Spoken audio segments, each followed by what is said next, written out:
మహాభారతము అరణ్య పర్వము సప్తమాశ్వాసము. అక్కడ రావణాసురుడు సీతాదేవితో ఇలా పలుకుతున్నాడు, నేను సకల లోకములకు ఈశ్వరుడను, 14 కోట్ల మంది రాక్షసులు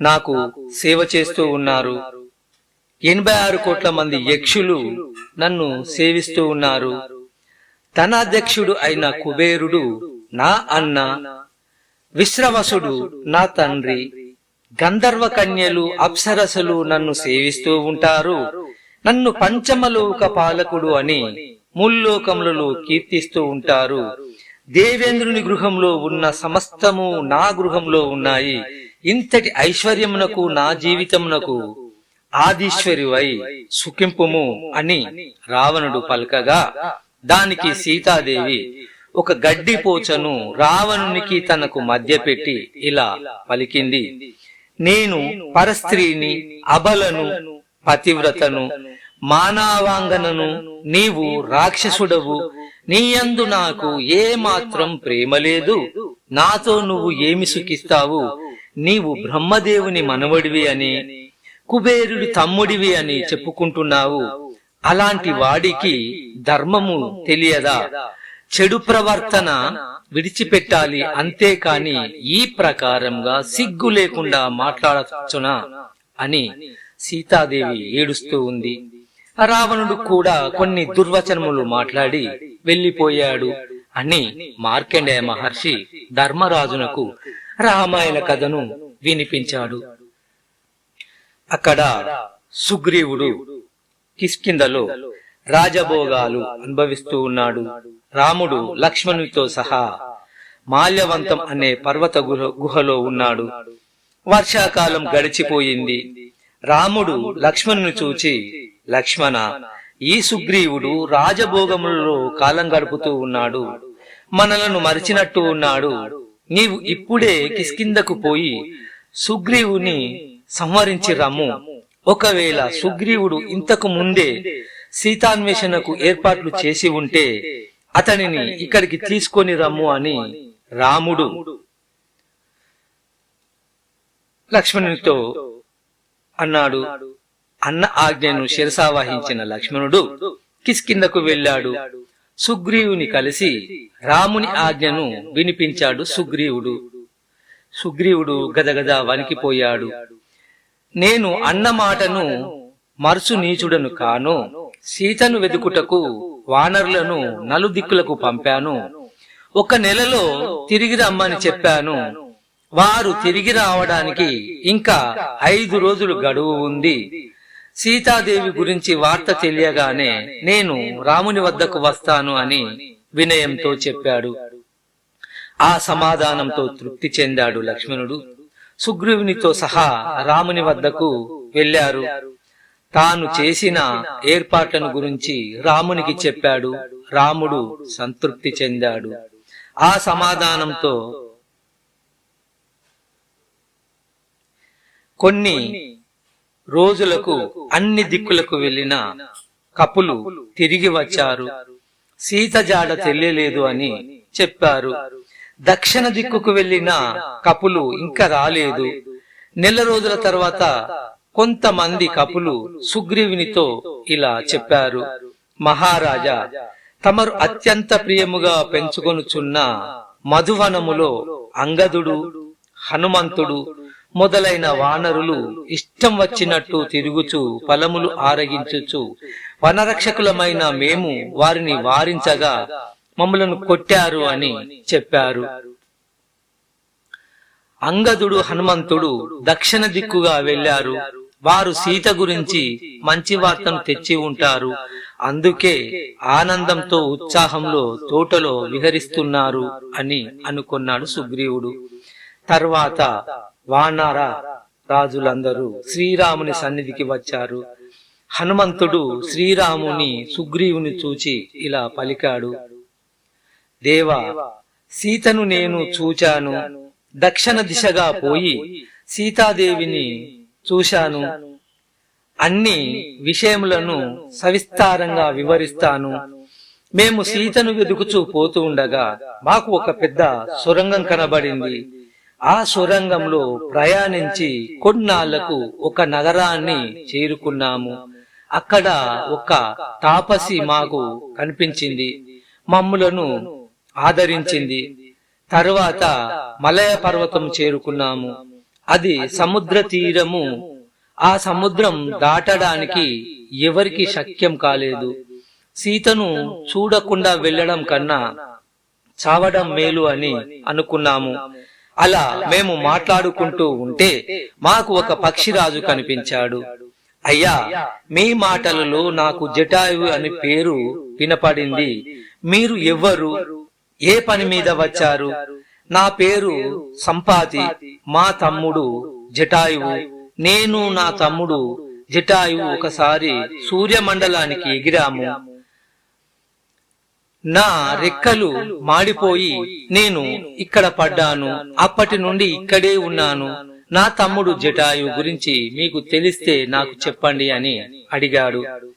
అప్పుడు నేను సంపాతితో రావణుడు సీతను ఎత్తుకొని పోవడం, జటాయువు అడ్డగించడం, రావణుని చేతిలో చావడం గురించి చెప్పాను. అప్పుడు సంపాతి తన తమ్ముని మరణం గురించి విచారించాడు.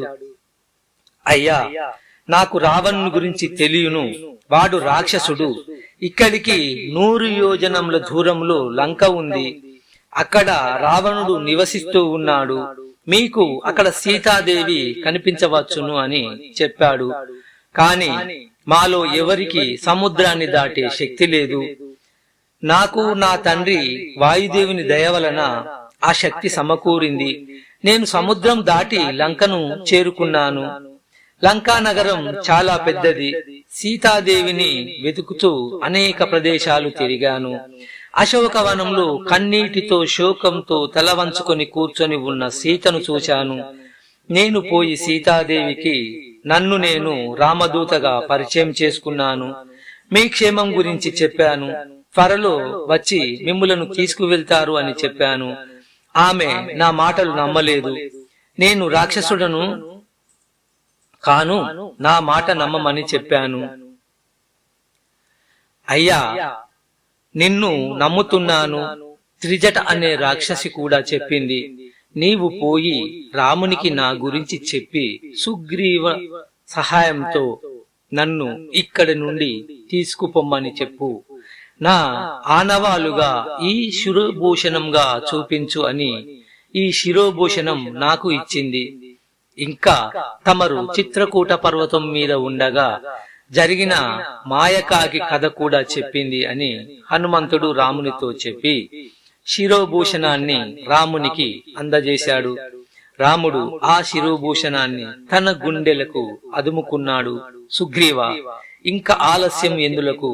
రావణుడిపై దండెత్తడానికి తగు సన్నాహాలు చెయ్యి అని చెప్పాడు. సుగ్రీవుడు అందరి వానర వీరులకు వర్తమానం పంపాడు. నలుదిక్కుల నుండి వానరులు లక్షలు కోట్ల సంఖ్యలో వస్తున్నారు. గవయుడు, గజుడు, కుముదుడు, సుషేనుడు కోట్ల కొద్ది వానర వీరులతో యుద్ధానికి తరలి వచ్చారు. జాంబవంతుడు అనే బల్లూకము తన బల్లూక సేనతో వచ్చాడు. ఒక శుభముహూర్తంలో శ్రీరాముడు లక్ష్మణుడితో సహా సుగ్రీవుని ఆధ్వర్యములో రావణుని మీదికి దండయాత్రకు వెడలినాడు. ఆ సేనకు వాయునందనుడు నాయకత్వం వహించాడు. అంగదుడు, నీలుడు, నలుడు మొదలైన వానర వీరులు అతనికి సాయంగా నిలిచారు. కపి సైన్యం అంతా దక్షిణ సముద్ర తీరానికి చేరింది.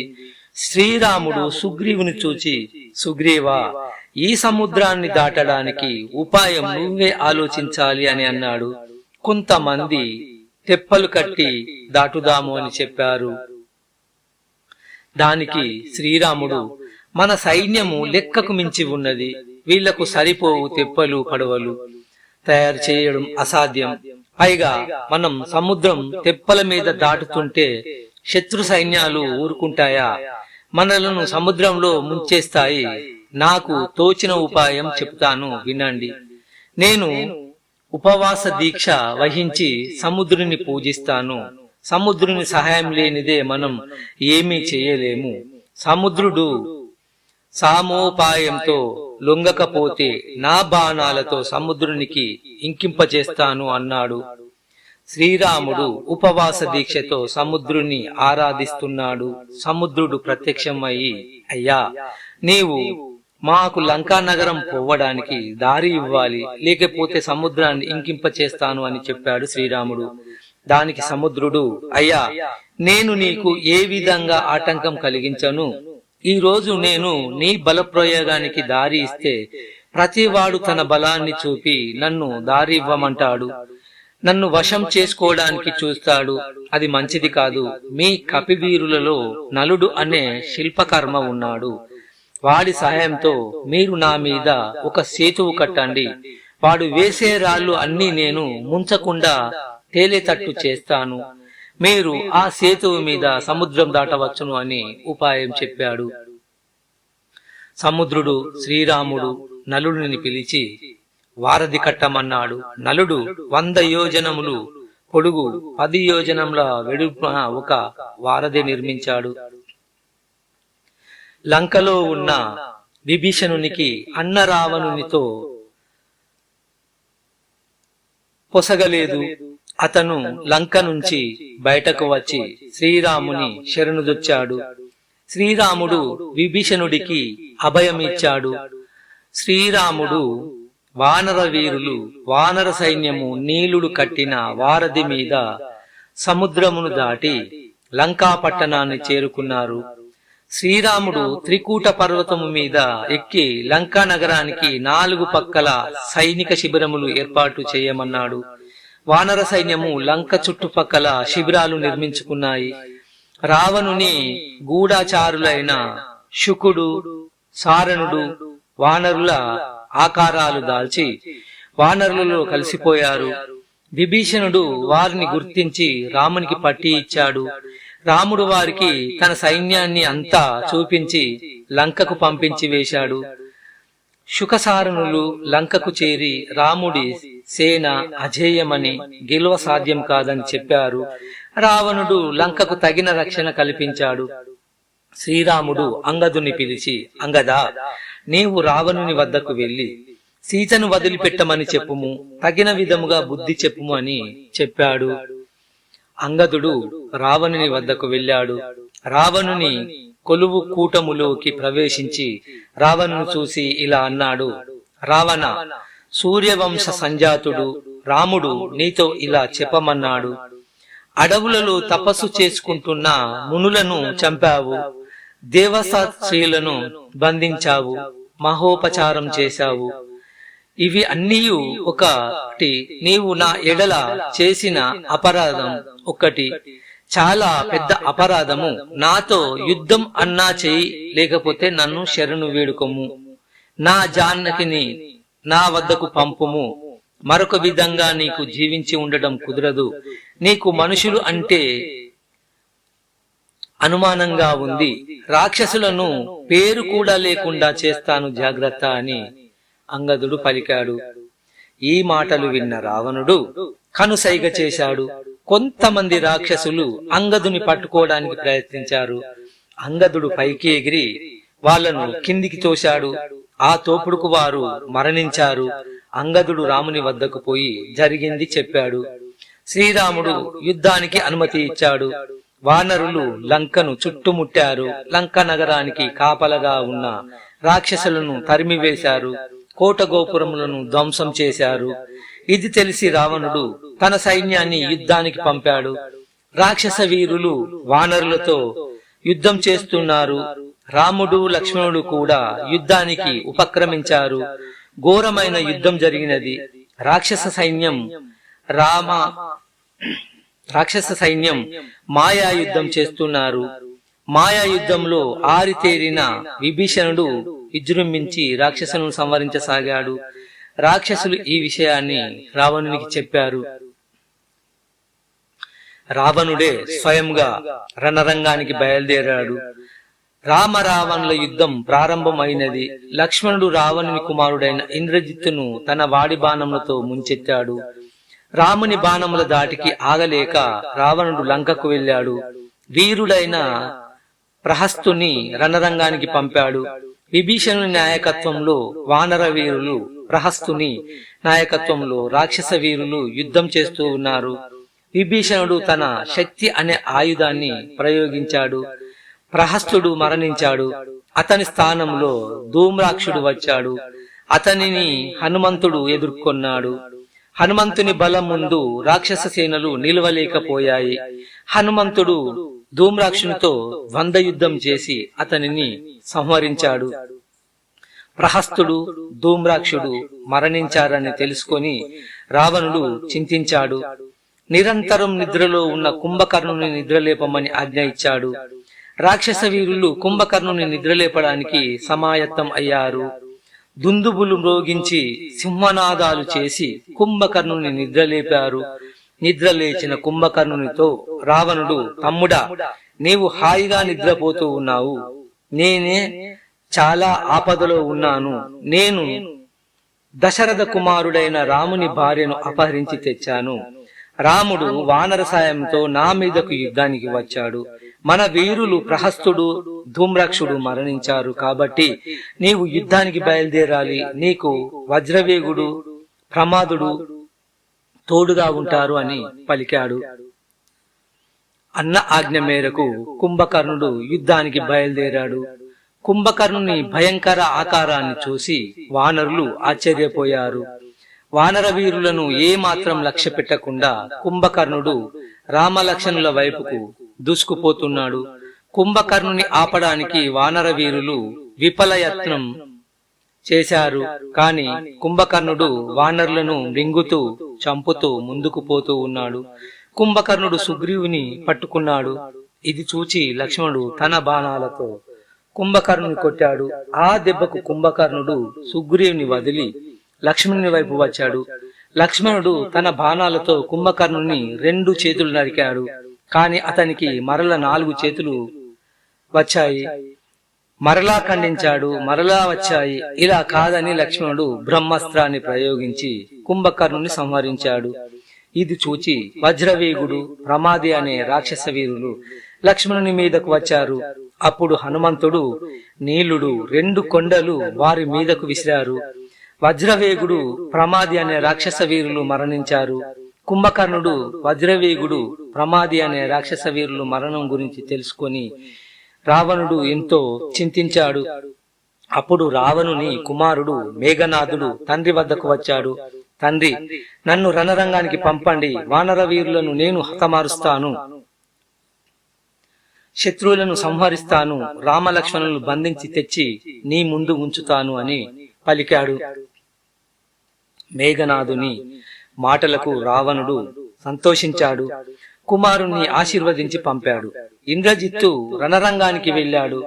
లక్ష్మణుని యుద్ధానికి ఆహ్వానించాడు.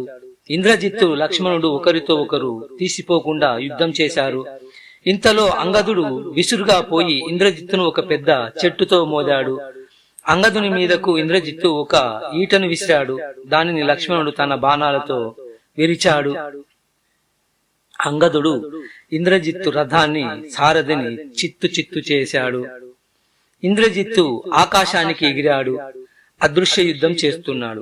ఇంద్రజిత్తు రామలక్ష్మణుల శబ్దవేది బాణాలు ప్రయోగిస్తున్నారు.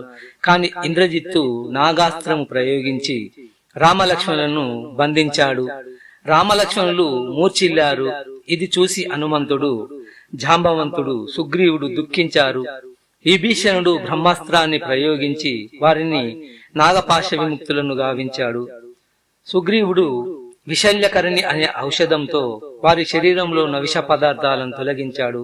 రామలక్ష్మణులు మూర్ఛ నుంచి తేలుకున్నారు. విభీషణుడు రామలక్ష్మణులను చూచి, రామ, కుబేరుడు మీకోసం దివ్య జలాలను పంపాడు. ఈ జలాలతో మీరు మా కన్నులను ప్రక్షాళన చేసుకుంటే మీకు అదృశ్యమైన వారు కూడా సృష్టంగా కనబడతారు అని దివ్య జలాలు ఇచ్చాడు. రామలక్ష్మణులు వాటిని తమ కన్నులకు అద్దుకొని ఆ జలాలతో తమ కన్నులను ప్రక్షాళన చేసుకున్నారు. ఆ జలం ప్రభావం వలన ఆకాశంలో అదృశ్యంగా తిరుగుతున్న ఇంద్రజిత్తు వారికి కనిపించాడు. లక్ష్మణుడు ఒక్కసారిగా విజృంభించాడు. ఇంద్రజిత్తు మీద బాణాల వర్షం కురిపించాడు. ఇంద్రజిత్తు 2 చేతులు ఖండించాడు. ఒక బల్యంతో ఇంద్రజిత్తు తల నరికాడు. కుమారుని మరణ వార్త విని రావణుడు శోకంతో తల్లడిల్లిపోయాడు. పుత్రశోకాన్ని తట్టుకోలేక దీనికంతకు కారణమైన సీతను సంహరించడానికి అశోకవనానికి వెళ్ళాడు. మూర్తిభవించిన పుణ్యమా అని శోభిల్లుతున్న సీతను చంపడానికి కత్తిని దూశాడు. అక్కడే ఉన్న రాక్షస వృద్ధుడు అవింధ్యుడు అతనిని వారించాడు. రావణ, మహేంద్రుని లాంటి వారిని జయించిన నీకు ఈ స్త్రీని చంపుట తగదు. నీకు పౌరుషము ఉంటే, శక్తి ఉంటే రాముని గెలువుము. కేవలం ఒక స్త్రీని చంపినంత మాత్రాన నీకు కీర్తి రాదు అని పలికాడు. ఆ మాటలతో కోపం తగ్గిన రావణుడు యుద్ధ సన్నుద్ధుడై రాముని మీదికి యుద్ధానికి వెళ్ళాడు. రామరావణుల యుద్ధం మొదలైంది. రావణుని శరీరం నుండి సేనకు వేల ఆయుధదారులైన రాక్షస వీరులు పుడుతున్నారు. వాళ్ళందరినీ రాముడు తన బాణాలతో చంపుతున్నాడు. ఇంతలో మాతలి అనే ఇంద్రుని సారథి వైజయంతి అనే దేవరథాన్ని తెచ్చి రామునికి ఇచ్చాడు. రామ, ఇది దేవేంద్రుని రథం. దీనిని ఎక్కి దేవేంద్రుడు దేవదానవ యుద్ధంలో ఎంతో మంది రాక్షసులను సంహరించాడు.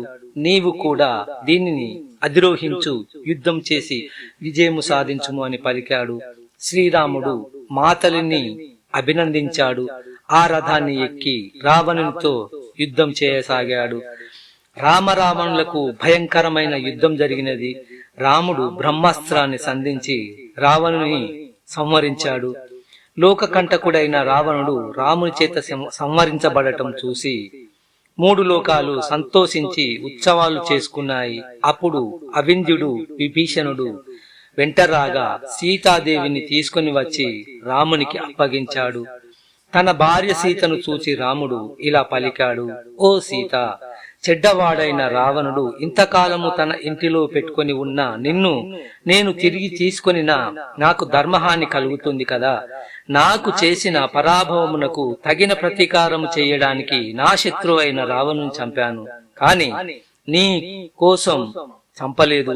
నీవు మంచిదానివి అయినా చెడ్డదానివి అయినా నిన్ను మాత్రము పరిగ్రహింపను. నీ పరిస్థితి కుక్క ముట్టిన యజ్ఞ ద్రవ్యమైనది. నీవు నీ ఇష్టమైన చోటికి వెళ్ళవచ్చును అని పలికాడు రాముడు. ఆ మాటలు విని భరించలేక సీత నేల మీదకి వాలిపోయింది. స్పృహలోకి వచ్చిన తర్వాత లేచి రామునితో: ఓ జననాయకుడైన రామ, నీకు ధర్మహాని కలగకుండా ఉండుటకు, ప్రజలకు నా నిర్మలత్వాన్ని నిరూపించుటకు నేను అగ్ని ప్రవేశము చేసి బయటకు వస్తాను, అనుమతి ఇమ్ము అని ప్రార్థించింది. రాముని అనుమతితో సీత అగ్ని ప్రవేశం చేసింది. నేను ఎల్లప్పుడూ నీ పాదములు తప్ప ఇతరముల నా మనస్సులోకి కూడా తలపలేదు. అలా కాకపోతే పంచభూతాలు నన్ను దహించి వేస్తాయి అని పలికింది.